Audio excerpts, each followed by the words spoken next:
నమస్కారం. నా పేరు శాంతితే. ఫస్ట్ వీడియోస్ లో రాముడు ఎలాగా అడవికి వెళ్ళారో నేను చెప్పాను కదా. ఇప్పుడు మంతర ఇంకా కైకేయి స్టోరీ చెప్తున్నా. కైకేయి తండ్రికి బర్డ్స్ భాషలో వచ్చు. వాళ్ళ పక్షులు ఏం మాట్లాడుకున్నాయో ఆ రోజు బయటికి చెప్తే ఆ రోజు చనిపోతారు. ఒకరోజు కొంగలు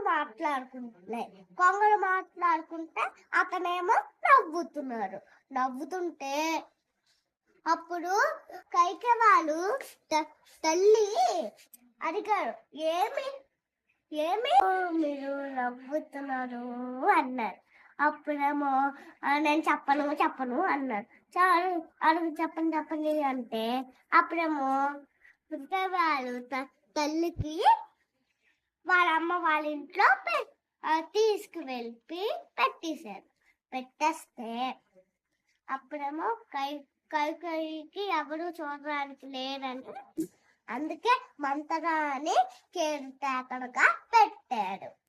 మంతరాకి కైకేయి అంటే చాలా ఇష్టం. అందుకే పెళ్ళయిన తర్వాత కూడా మంతర అయోధ్యకి తీసుకువెళ్ళిపోయాడు. ఇదే స్టోరీ. నమస్తే.